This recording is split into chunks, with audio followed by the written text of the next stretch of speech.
अस्सलामुअलैकुम। हाईलाइट्स चल रहा है। मेरे चैनल का नाम है मोहम्मद ताहिर खान, मेरा नाम है।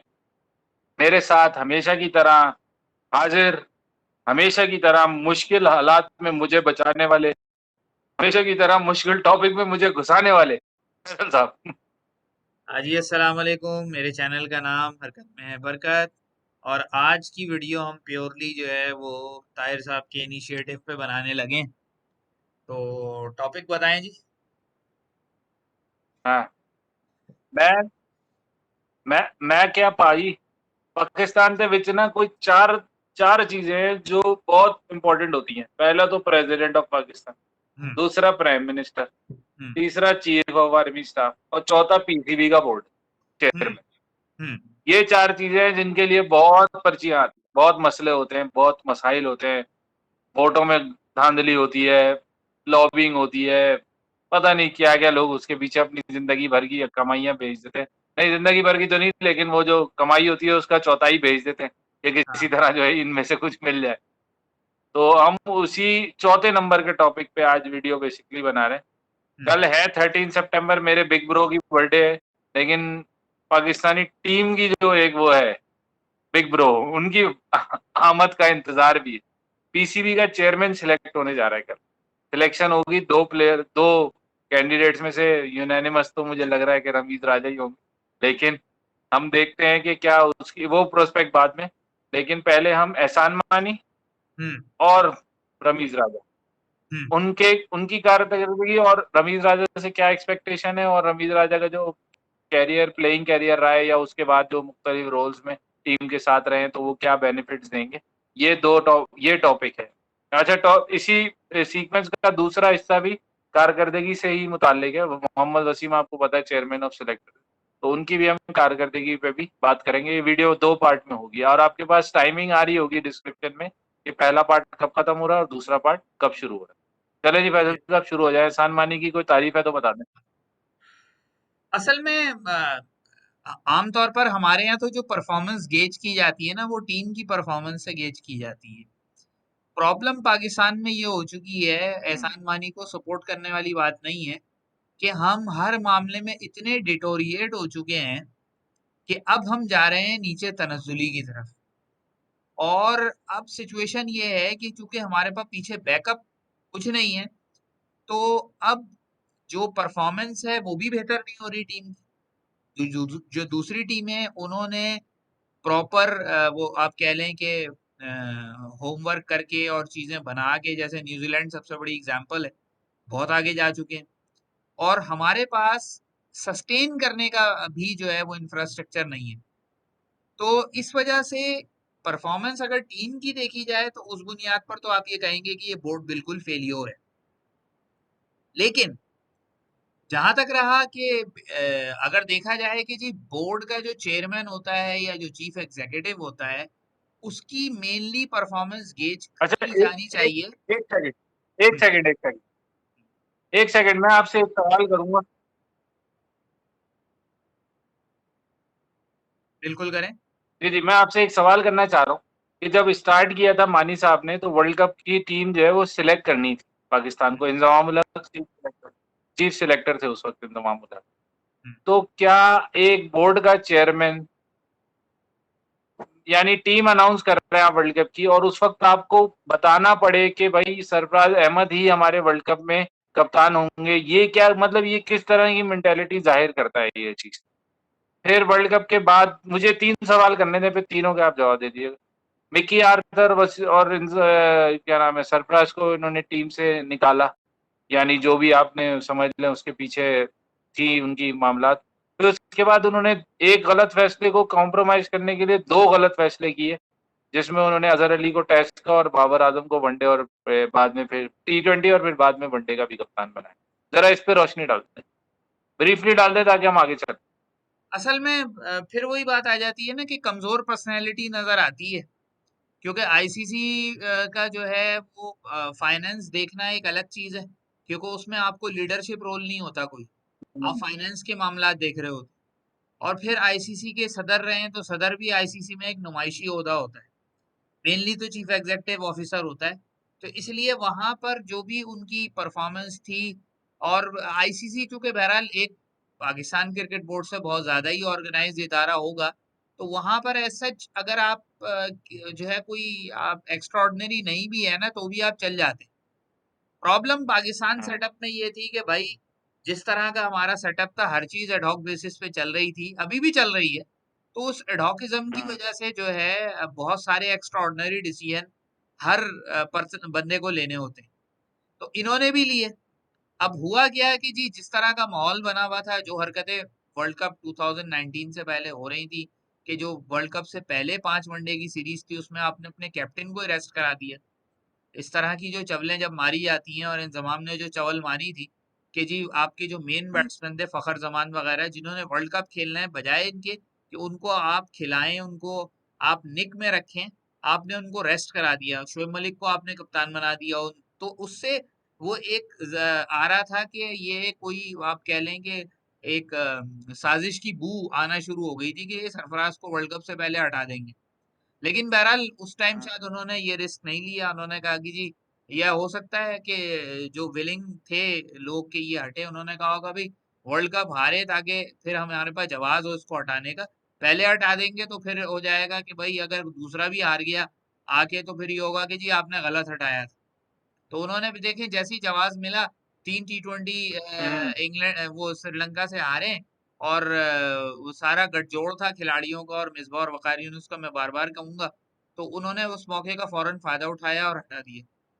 दूसरी बात जो अच्छा। ये कहना कि जी सरफराज ही हमारा कैप्टन होगा, ये बेसिकली हमारा जो आप कह लो कि बुरा कल्चर है ना, क्रिकेटिंग कल्चर जो है, ये उसकी निशानदेही है कि आप कोई भी चीज आप क्लियर कट किसी को नहीं बता रहे हैं, आपने लोगों को आश्रय दिए हुए हैं, और उस हम्म, आश्रय की वजह से हर कोई इस चक्कर में लगा होता है कि जी किसी तरह जो है कोई सीन बने तो मैं इस पोजीशन को कैप्चर कर लूं। बिल्कुल।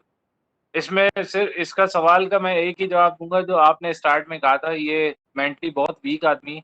एक तो एज भी उनको मुझे लगता है कैच कर गई है, 80s में वो अपने जा रहे हैं, तो वो बंदे को बहुत सारी चीज़ें उसकी एनर्जी ले लेती है।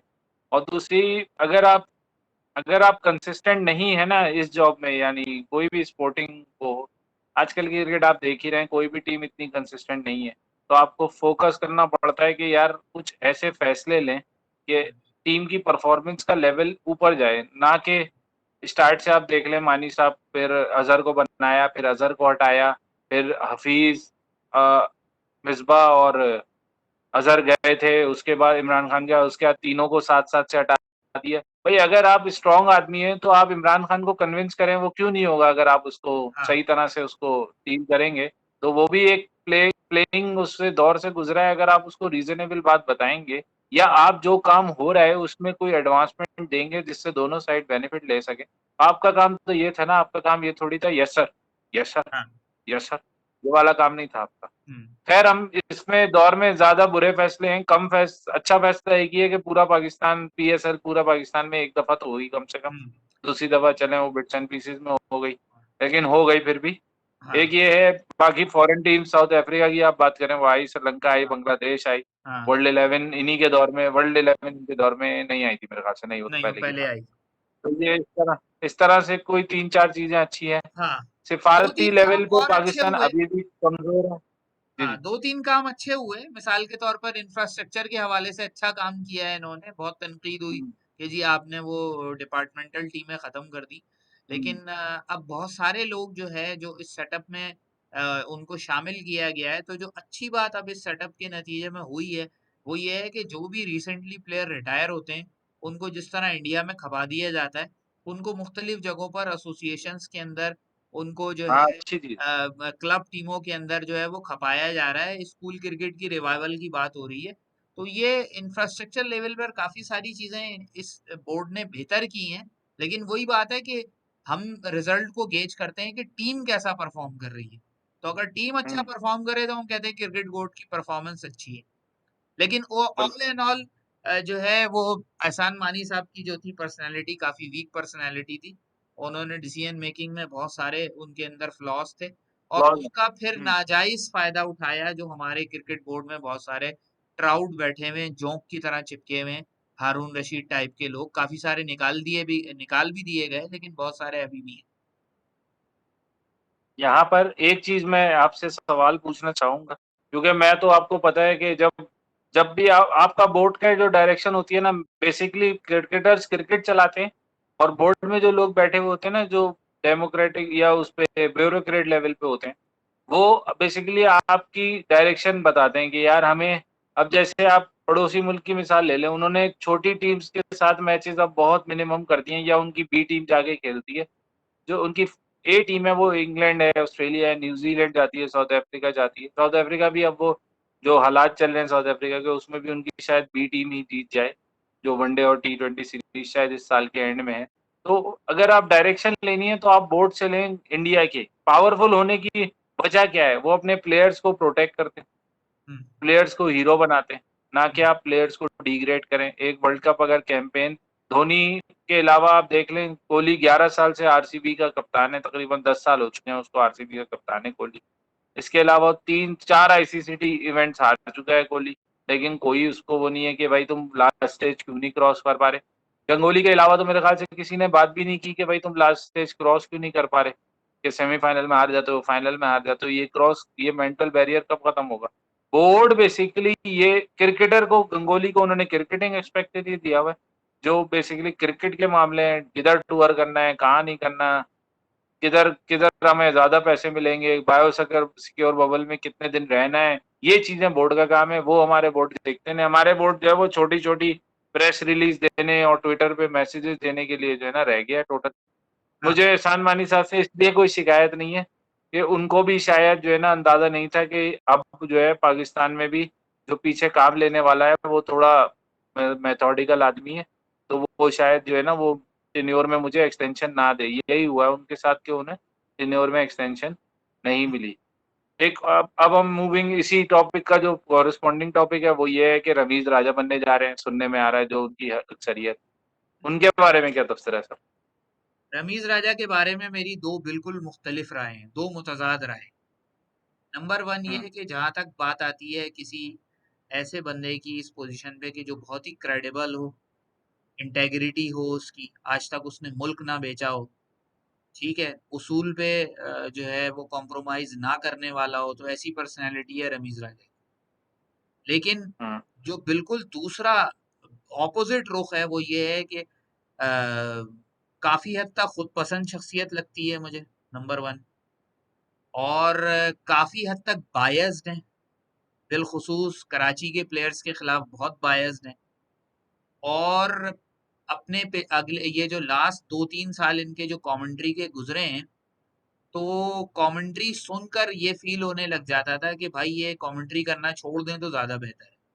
क्योंकि साफ लग रहा होता था कि चंद प्लेयर्स के लिए ये कमेंट्री नहीं कर रहे बल्कि लॉबिंग कर रहे हैं।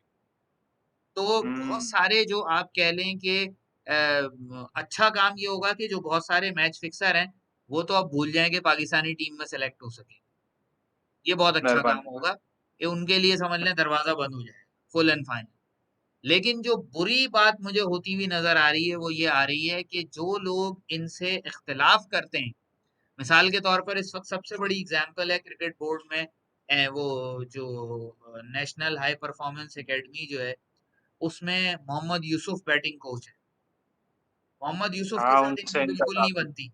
कई दफा जो है वो मोहम्मद यूसुफ के साथ इन्होंने बहुत ही मुज़ेका खेज, आप जिल्लत आमेज, तजीक आमेज रवैया इख्तियार किया है।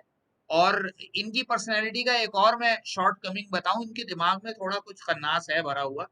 और वो खन्नास ये है कि ये डिप्टी कमिश्नर की औलाद रहे हैं ये। तो ये जो छोटे मोटे लोग हैं ना उनको किसी खाते में नहीं लाते। इस वजह से ये मोहम्मद यूसुफ को भी उसी तरह ट्रीट करते हैं। हालांकि अगर रिकॉर्ड के हिसाब से देखा जाए तो मोहम्मद यूसुफ पाकिस्तान के 4-5 टॉप बैट्समैनों में आते हैं और रमीज राजा टॉप 20 में भी नहीं हो। गेम की अगर हम उनकी हम्म। बात कर लें तो गेम उनका बस एक एवरेज किस्म का गेम था। और वो सिर्फ और सिर्फ अपने एटीट्यूड की वजह से खेल गए पाकिस्तान क्रिकेट के लिए। और वो भी इस वजह से खेल गए क्योंकि इमरान खान बहुत अरसे कैप्टन रहे और इमरान खान के अंडर में ही ये खेले। और इमरान खान को सिर्फ एक चीज रिक्वायर्ड थी, मुल्क से कमिटमेंट और ब्रेवनेस। डरपोक लोगों को इमरान खान टीम में नहीं रखते थे। इस वजह से आप देखेंगे कि इमरान खान के दौर में मुदस्सिर नजर 10वें नंबर पे भी बैटिंग किया करते थे, क्योंकि इंतहाई डरपोक आदमी थे। और जो लोग थे जो ब्रेव थे, जैसे सलीम यूसुफ टाइप के जो लोग थे, ये लोग आगे-आगे होते थे। परफॉर्मेंसेस अगर इनकी कोई बहुत ज़्यादा एक्स्ट्राऑर्डिनरी नहीं भी होती थी, सलीम यूसुफ कोई एक्स्ट्राऑर्डिनरी परफॉर्मर नहीं था, लेकिन ब्रेव था। जब कहते थे, जिस पोजीशन पे कहते थे जाने को तैयार हो जाता था, उस वक़्त वेस्ट इंडीज़ के बॉलर्स को बगैर हेलमेट के फेस करता था। तो वो ये सारी चीज़ें हम्म। जो है, और इसी वजह से जो है वो रमीज़ राजा भी जो खेल गए हैं कि जी बहुत सारी इनकी जो चंद एक अच्छी इनिंग्स हैं, वो अच्छे बॉलिंग अटैक के खिलाफ। बाकी इनका कैरियर बिल्कुल फारिग था। 57 टेस्ट मैचेस में सिर्फ 2 सेंचुरीज़। ठीक है जी, यानी हाँ। इससे ज्यादा तो यासिर शाह, अगर मेरा ख्याल है कोई 100 टेस्ट खेलेगा तो 2-3 सेंचुरियां तो यासिर शाह भी बना लेगा। तो बैटिंग के हिसाब से, यानी अपनी परफॉर्मेंस के हिसाब से बिल्कुल फारिग मैं- वो थे। मुझे और मुझे उनकी एडमिनिस्ट्रेटिव स्किल्स पे सवाल इसलिए उठ रहा है बार बार कि ये एक दफा 2002 में रह चुके हैं पाकिस्तानी, शायद चीफ एग्जीक्यूटिव बने थे, ये क्या हाँ, बने चीफ थे। एग्जेक्टिव थे। तो उस दौरान 2002 में 2003 में पाकिस्तान ने मेरे ख्याल से 6 में से कितने, इंजमाम ने 19 रन बनाए थे और पाकिस्तान ने 2 मैच जीते शायद वर्ल्ड कप में, हाँ, इंडिया से, वो दोनों ऑस्ट्रेलिया से और मिनोज के खिलाफ, इंग्लैंड से। दोनों हाँ, मिनोज के खिलाफ निमीबिया से जीते। और उनसे, नेदरलैंड और नमीबिया, निमीबिया से जीते थे। हाँ, नेदरलैंड और नमीबिया से जीते। हाँ, तो ये समझ सकते हैं कि मैं विश करूंगा एज अ पाकिस्तानी एक्सपेक्टेटर, मैं तो एक तमाशाई हूँ, मैं तो विश करूंगा कि बोर्ड को डायरेक्शन दें, प्लेयर्स को पावर अगर दे रहे हैं कि भाई परफॉर्म करोगे तो पावर भी मिलेगी, इस तरह हम्म, के कुछ फैसले लाएं बोर्ड में वो लोग। मैं बिल्कुल ऑनररी जो वो होती है ना सेक्रेटरीशिप, उसको हम्म, चेयरमैन ऑफ सिलेक्टर, इनके खिलाफ हूँ। पैसा दो, काम कराओ।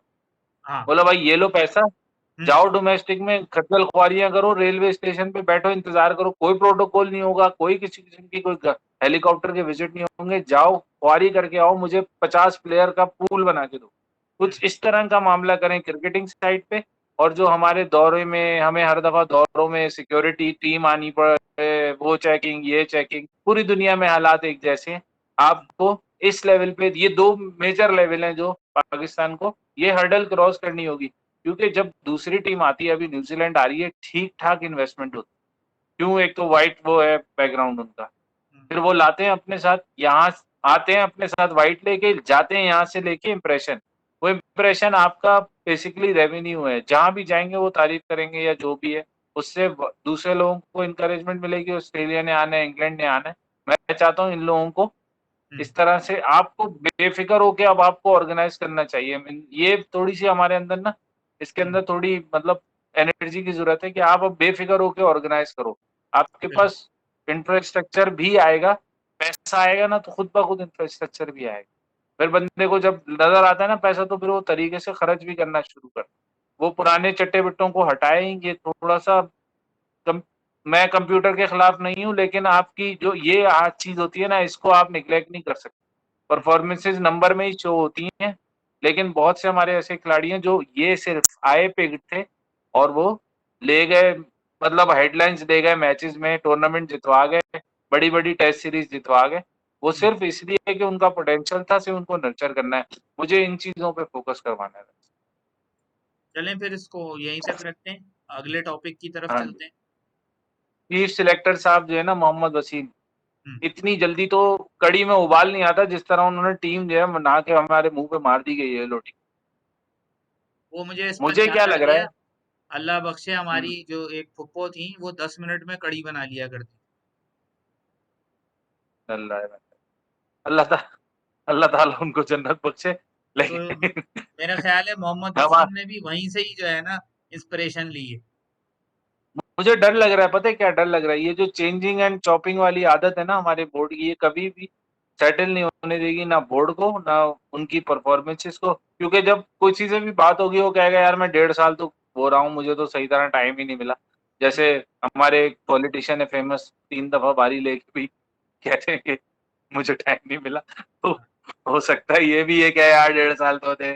इंजमाम के पास चांस था पूरा 3 साल इंजमाम रहे, लेकिन हम्म, इंजमाम अगर आप देखें, चलें जैसे भी उन्होंने सिलेक्शन की, लेकिन फखर जमान, शादाब खान, इवन आप को रुमान रईस, इस तरह के प्लेयर आए हैं पाकिस्तान के सामने उस वक्त। हम्म, मैंने मोहम्मद वसीम के दौर में नसीम शाह को आते हुए देखा, नसीम शाह आए, शाहीन शाह चल गए, रिजवान की इमरजेंस कह सकते हैं आपके, एक वो तो था, रेडार में तो था, लेकिन कोई ऐसी कोई बड़ी अचीवमेंट नहीं है कि हम्म आप पीछे से लेकर आए किसी चीज को, तो कोई आपको बहुत बड़ा कोई प्लेयर मिल जाए, कोई यानी ये बड़ा ना हो, पोटेंशियल वाला प्लेयर मिल जाए। हम्म। ये वीकनेसेस है वसीम की। बहुत जल्दी में बेसिकली टीम सिलेक्ट हुई है, मुझे लगता है बहुत जल्दी में टीम सिलेक्ट हुई है। टीम को कोई वो नहीं था पता किसी को कि मैं हो सकता है हूँ नहीं हूँ। आपको चाहिए था आप 20 का एक पूल बना के दे देते। तीन टीम, तीन दो सीरीज थी आपके पास, इंग्लैंड की सीरीज से पहले ही शायद, हाँ फाइनल डे।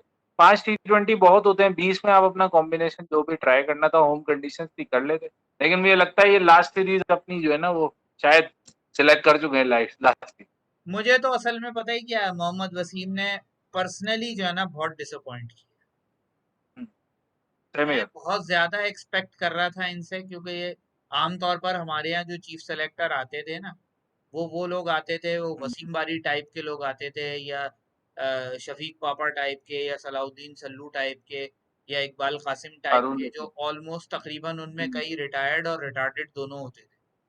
तो ये एक एक आप कह लेना कि वो उम्मीद की किरण नजर आई थी कि जी एक हम्म, 43 साल चीफ सेलेक्टर जो कि रिसेंटली डोमेस्टिक में इन्वॉल्व है, टीमों की कोचिंग में इन्वॉल्व है, और जिस तरह ये नॉर्दर्न की कोचिंग कर रहे थे, तो उससे ये अंदाजा हो रहा था कि भाई ये जो T20 के जो नए ट्रेंड्स हैं, उन ट्रेंड्स को ये जानते हैं, उसी हिसाब से टीम में चॉपिंग एंड चेंजेस कर रहे हैं, और वो टीम अच्छा परफॉर्म कर रही है।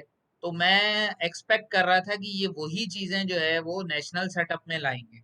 एज ए चीफ सेलेक्टर जाहिर सी बात है, ये इन चीजों को जो खुद इन्होंने आजमाई हैं डिस्कस करेंगे, कोचेस से डिस्कस करेंगे, बाकी सेलेक्टर से डिस्कस करेंगे, कैप्टन से डिस्कस करेंगे, और करके जो है ये इस तरह का मामला करेंगे कि ये चीजें पूरे ओवरऑल सेटअप में जो है ना वो इंजेक्ट हो जाए।